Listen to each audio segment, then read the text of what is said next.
There's no shortage of things to do, whether at home or in the workplace. If we don't take action and make steady progress, we stay stagnant and fall behind. But there will be days when we feel like doing nothing. We get bored, lazy, and indifferent, or burnt out, depleted, and drained while the work piles up. Do we need to buck up and get moving as soon as possible, or do we need to sit with the feeling and slow down and rest? Sometimes you're giving up too easily or quitting too early. Other times, you do need a good long break, more me time, or more fun in your life. What to do depends on the reasons you're unmotivated and unproductive. Welcome to the Incrementalist. My name is Diane Williams and I'm your productivity coach who will help you make big changes in small steps. What can you do to build your motivation and get unstuck? Let's start with the Procrastination Equation by Dr. Piers Steel. Motivation equals expectancy times value divided by impulsiveness times delay. Motivation is the willingness to do the task. It is the opposite of procrastination. Due to our biological wiring, it's normal to procrastinate. The prefrontal cortex part of our brain gives us willpower. It's for planning, strategizing, making decisions, and other executive functions. The limbic system is the primal part of the brain. It's for reactive, self-preserving behavior, like the fight, flight, or freeze responses. Procrastination is irrational delay, putting off what you need to do now. This results when the limbic system overrides the prefrontal cortex. It wants instant gratification. This is why we often put things off until the deadline approaches, when the limbic system and prefrontal cortex can more easily work together. To have more motivation and less procrastination, you want the numerators, expectancy and value, E and V, to be high, and the denominators, impulsiveness and delay, I and D, to be low. Numerator 1, expectancy, is how much you expect to succeed at doing the task and how much you expect to get the reward.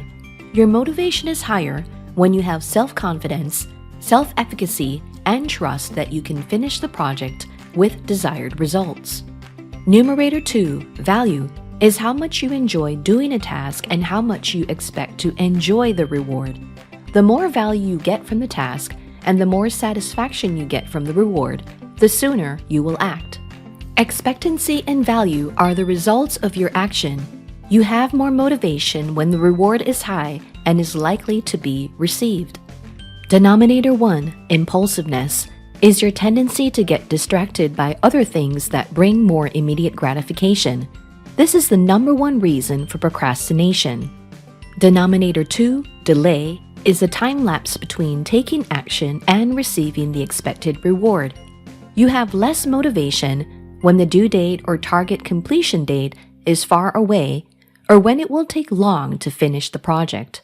The procrastination equation says you need to maximize expectancy and value to increase motivation and minimize impulsiveness and delay to end procrastination. With this in mind, you can apply these 10 tips to get out of a mental slump. Number 1, stop clinging to desired outcomes that are outside your control. New challenges and unexpected problems will continue to surface and knock you off your feet. The different cycles in life bring meaning and richness to your experience. In one season, you're hitting all your targets and feeling clear and confident. In another, you're falling behind schedule and feeling lost and confused. What worked then doesn't work now. Sometimes your timing is off. You struggle with a task because you're working on it at the wrong time. Maybe it's too early to get the desired results. If you wait for the conditions to become right for it, the task becomes easier to do and you get amazing results. Wishing for things to be different is often counterproductive. Appreciate the good days and the bad days for what they are. This doesn't mean you give up the moment things get hard or you stay in a depressive mode when things don't go your way. Rather, you ultimately accept uncontrollable circumstances, whether it's a temporary illness, a medical diagnosis, the loss of a loved one, or a rift in a friendship. When we accept a situation for what it is, we reduce doubt, overwhelm, anxiety, worry, and fear, and can respond more skillfully. There will be sheer luck, coincidence, the universe at work, acts of God, economics, politics, and events and experiences that are not ours to rein in. While we can influence and shape our circumstances, we cannot bend everything to our will. To build your self-confidence to create desired results, focus on what you control. Number 2, stop pushing yourself too hard to get all the things done. Having too many commitments can take you away from the vital few. While working harder and putting in longer hours can bring rewards, this is hard to sustain, and your self-worth should not be tied to what you produce on a given day. Striving to do too much can leave you burned out, depleted, and drained. Sometimes you need to just be, go with the flow of life, pause, and let ideas percolate. You don't always have to be achieving goals, making things, and producing outputs. Leading an intentional life instead of a distracted one means you do less, but better. You say no more often to protect time and energy for the vital few. You pare down your to-do list and focus more skillfully and effectively on the key things you choose to do. Number 3, stop neglecting sleep and active rest. Self-care is not just a reward for when your work is done. It affects your ability to do your work and your capacity to enjoy your work. It is a key part of your motivation. You'll procrastinate more when you're tired or not well rested. When you don't get enough high-quality sleep, your prefrontal cortex doesn't function well. When you lack deliberate active rest, you end up with low energy and brain fog. Make time for healthy habits and energizing activities. Exercise, play music, tend to your houseplants, enjoy a cup of tea, take a stroll through the garden, walk the labyrinth, and enjoy the changes in seasons on your breaks. Self-care puts you in the right mindset and moves you out of energy dips. Number 4, stop the flow of digital distractions. Limit your use of social media and mindless internet scrolling. When you're constantly online, looking outwards, it's harder to tap into your inner wisdom and get super focused. Your tech devices are quick sources of dopamine hits.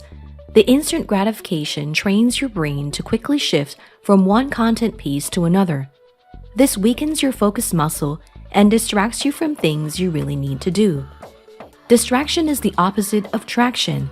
It creates impulsiveness and delays, which lead to procrastination. It's tough to write an in-depth research article or read a well-researched book when we're used to being spoon-fed with watered-down online content. Check out the episode on digital minimalism for more on how to break your technology addiction. Number 5, stop overthinking things.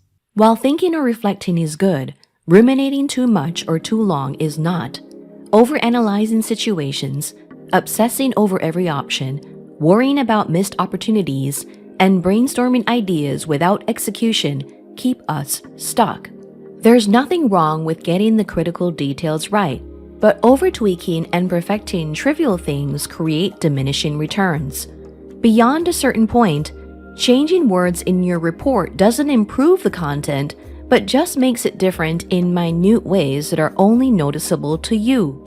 You don't have to know all the answers to add value. There's always something more interesting, more exciting, and more important to discover and explore. You can't go on forever in research mode if you want to finish anything. To move forward, you set a limit on how much information ideas you gather and define the quality standards to call a project good enough and done. Number 6, start taking small action steps. When you're in a rut, drop the high goals and high expectations at least for a while. Forget about the end results and the finish line. Focus on the process and the messy middle. If you spent the last few days lounging around, playing video games and binge-watching Netflix, don't beat yourself up for that. These could be exactly what you needed to do. But you will not get out of a slump unless you start moving out of it. Take a shower, do the dishes, make the bed, or go on a drive and run an errand. Mundane routine activities help you build momentum. They also encourage mind-wandering and diffuse thinking, which allow your subconscious to solve problems and generate ideas. Create success spirals by taking one step after another and building on small wins. Each time you succeed, you expand your comfort zone and self-efficacy to reach the next level. Small tasks that require less effort and thought provide quick fixes and mental boosts for the primal part of your brain. From there, you build momentum to do bigger tasks with the prefrontal cortex part of your brain. Action doesn't always require or follow motivation or inspiration. They work together in a loop, more like a cycle and not a linear relationship. You can get inspired by a book, a YouTube video, or podcast episode, which motivates you to take action. But you could also end up over-consuming information and doing nothing with it. Instead of waiting for inspiration or trying to boost motivation, just take the next doable step. This is how you move forward even when you feel like doing nothing. Number 7. Start choosing just one highlight to call your day a success. The paradox of choice says the more options you have, the harder it is to make decisions and feel satisfied with your decision. Having too many things to accomplish adds to impulsiveness and delays. To solve this issue, just honing on a single daily highlight. This could be finishing an important project, starting a creative project, or enjoying a fun activity. In their book, Make Time, authors Jake Knapp and John Zeratsky write that a highlight is a medium-sized task that involves meaningful, creative, and productive work. It takes about 60 to 90 minutes to do. It's in the sweet spot between the very minor, like checking emails, and the very major, like working on high, hard goals. Your highlight could be what's most pressing and urgent, what brings the most satisfaction, or what brings the most joy. Number 8. Start designing your workspace with intention. If you work from your home office, give it a fresh coat of paint to bring new life to it. Change your desk setup to improve workflow. Maybe you add an ergonomic chair, an extra monitor, a bigger desk, or a mechanical keyboard. Or you tidy up, declutter, and organize what you have. Keep just what you need on your desk. This includes not only your office equipment and supplies, but also your water or a cup of coffee or your notebook and pen. Establishing order protects time and space for your priorities. If pure silence doesn't work for you, you could wear your headphones and listen to music apps like Brain FM. This can help to improve your energy and focus and make boring or hard tasks easier to do. Workspace design could also mean moving to another location. A library is one alternative for focused work. Being surrounded by books in a quiet, calm space is ideal for deep research and writing projects.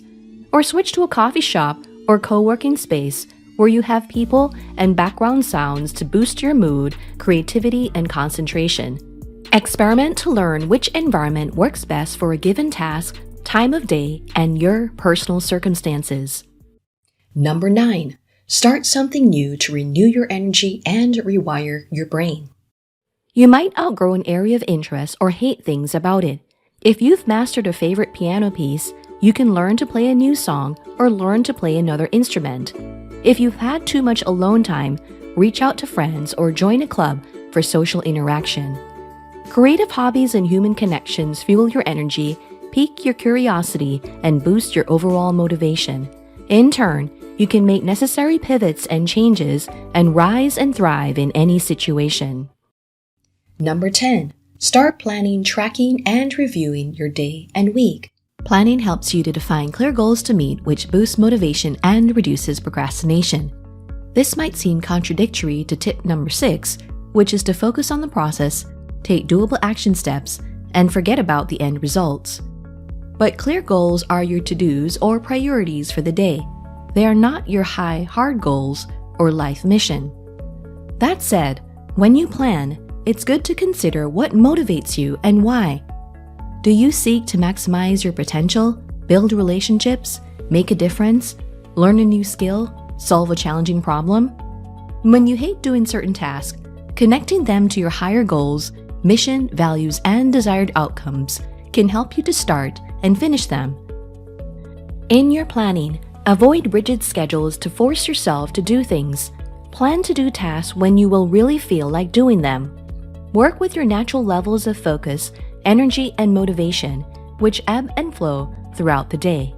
Tracking your progress helps you to measure what went well and what didn't. Identify a highlight that gave you deep satisfaction. What did you do to achieve it? What were the conditions that helped you accomplish it? Review where you fell short and let go of the guilt. Even though you didn't start Project B, you finished Project A.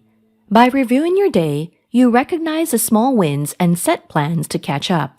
You don't have to hit all your targets all the time to stay motivated and to be truly productive. For more on how to get unstuck and stay on track, check out my book, The Incrementalist, available at leanpub.com/incrementalist.